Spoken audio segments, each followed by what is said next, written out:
बिस्मिल्लाहिर्रहमानिर्रहीम। अस्सलाम वालेकुम। कैसे हैं आप? दुआ है मेरी जहाँ भी रहें खुश रहें आबाद रहें। जैसा कि आप देख रहे हैं जी, आज मैं रमज़ान स्पेशल में आपके लिए लेके आ रही हूँ इमली और खुबानी की खट्टी मीठी चटनी।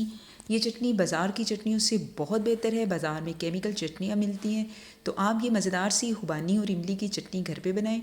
किसी भी चना चाट, पकौड़े, समोसे, रोल्स या दही बल्लों में इसका इस्तेमाल करें। बहुत ही यमी सी ये लगती है, तो इसको एक दफ़ा बना लें और पूरा रमज़ान इस्तेमाल करें। चलें जी, रेसिपी की तरफ चलते हैं। यहाँ पे मैंने ली हुई है जी 1/2 कप इमली और 1 कप मैंने ली हुई है खुबानी। आपने इनको अच्छे से वॉश कर लेना है। मैंने 1 से 2 पानी इनको अच्छे से वॉश कर लिए हैं। तो अब मैं इसमें पानी डाल के इनको 10 से 15 मिनट के लिए भिगो दूँगी। यहाँ जी मैंने इनको भिगो दिए। खुबानियाँ भी जो हैं वो हमारी फूल गई हैं, इनमें बीज नहीं है। मैंने बगैर बीज के खुबानी ली है। अगर आपके बीज वाली हैं तो आप उसके सीड्स जो हैं वो निकाल दें। तो खुबानी को मैंने रख दिया जी डायरेक्ट चूल्हे पे और इसमें डाल दिए पानी। पानी चला गया, साथ ही मैं इसमें ऐड कर रही हूँ जी शक्कर। आप गुड़ भी ले सकते हैं। मैंने तकरीबन 4 टेबलस्पून इसमें शक्कर ऐड कर दी है।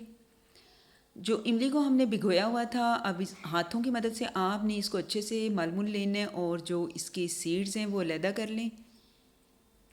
तो जो इसका पल्प है वो आप अलहदा कर लें। हमें इमली का पल्प चाहिए। देखें जी, इस तरह आपने इसका पानी निकाल लेना है, देखें। और जो हमारी खुबानी पक रही है, आप इसमें डाल दें ये इमली का पल्प।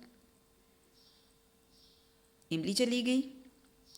बहुत ही मज़े की ये रेसिपी बनती है। आप इस चटनी को ज़रूर बनाएं, पूरा रमज़ान इंजॉय करें। इतनी ये मज़े की है, आप इसको वैसे भी चम्मच के साथ भी खा सकते हैं, ज़रूरी नहीं कि पकौड़ों के साथ ही।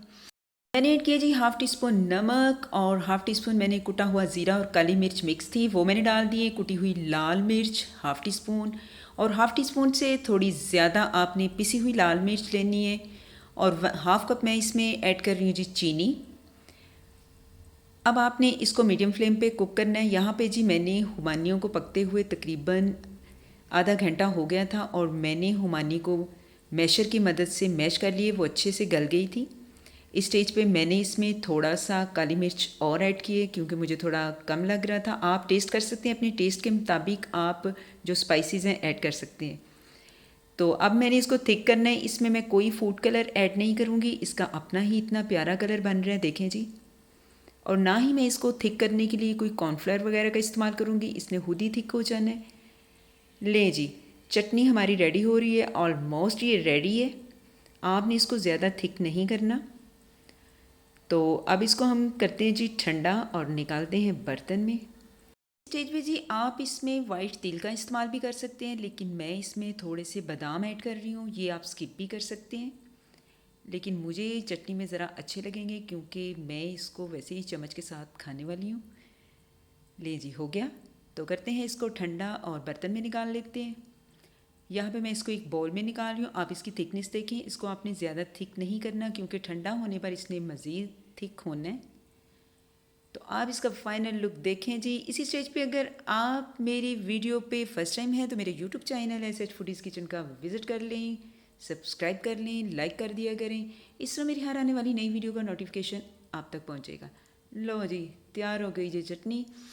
तो रमज़ान में बनाएं दही बल्ले और फ्रूट चाट, किसी भी किस्म की जो भी आप चाट्स वगैरह बना रहे हैं उसमें ये इस्तेमाल करें, बहुत ही मज़े की बनती है। तो अब इसको हम सेव कर लेते हैं जी किसी भी एयर टाइट जार में। जैसे कि ये देखें मेरे पास एक जार है, आप इसमें इसको ऐड कर दें। और इसको गीला नहीं होना चाहिए, बिल्कुल साफ़ सुथरा जार और ड्राई होना चाहिए। तो आप चटनी को तकरीबन 1 से 2 माह के लिए स्टोर कर सकते हैं। तो इसी के साथ आप मुझे दें इजाज़त। दुआ में याद रखें। अल्लाह हाफिज़।